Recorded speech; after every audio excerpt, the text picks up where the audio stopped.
এই রহস্যময় প্রাচীন টিউবওয়েলটার মধ্যে এমন কিছু ছিল যার কারণে টিউবওয়েলটা বছরের পর বছর পরিত্যক্ত অবস্থায় পড়েছিল। শত বছরের পুরনো এই টিউবওয়েল গুলো খুঁজে পাওয়া খুবই দুর্লভ। শুনেছি ব্রিটিশ আমলে প্রতি এলাকার মনে একটি করে টিউবওয়েল ছিল।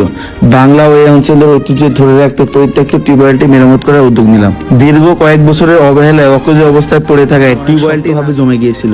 অনেক চেষ্টার পর অবশেষে নাটগুলো খুলতে সক্ষম হলাম, কিন্তু ভিতরের অবস্থা থেকে সত্যি অবাক হয়ে গেলাম। ভিতরে অবশিষ্ট কোনো কিছু আর ভালো নেই। সবকিছু দীর্ঘদিন আগেই নষ্ট হয়ে গেছে। হাতে নেওয়া মাত্র সবকিছু খসে পড়ে গেল, আর ভিতরে জমেছিল অসংখ্য ময়লা। একটা সময় এই টিউবওয়েলের পানি হাজার হাজার মানুষের জীবন বাঁচালেও আজ সেটি পড়ে আছে পরিত্যক্ত অবস্থায়। প্রায় এখন আর তেমন দেখা যায় না। যে কয়েকটি এখনো ঠিক আছে সেগুলো রক্ষণাবেক্ষণ করা আমাদের দায়িত্ব। টিউবওয়েলের ভিতরে অনেক কিছু জং ধরে গিয়েছিল। বেহাল অবস্থা থেকে যতটা সম্ভব ঘষে মেজে পরিষ্কার করলাম। এরপর একে একে নতুন এবং চেক বাল্ব সেট করলাম।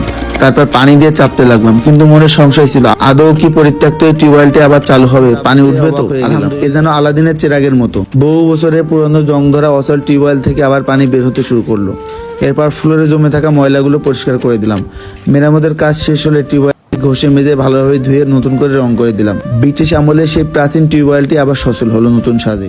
সহযোগিতা করেছেন অচেনা কোনো ভাই অথবা বোন, যিনি আমাদের নাম্বারে টাকা পাঠিয়েছিলেন। তার নাম, পরিচয়, ঠিকানা আমরা কিছুই জানি না। সত্যি ভালো কাজে কত ভাবে শরীক হওয়া যায়। এই কাজটিতে কেউ সাপোর্ট করলেও হারিয়ে যেতে বসা ঐতিহ্য এই টিউবওয়েলটিকে আবার সচল করতে পেরে আমি সত্যি আনন্দিত।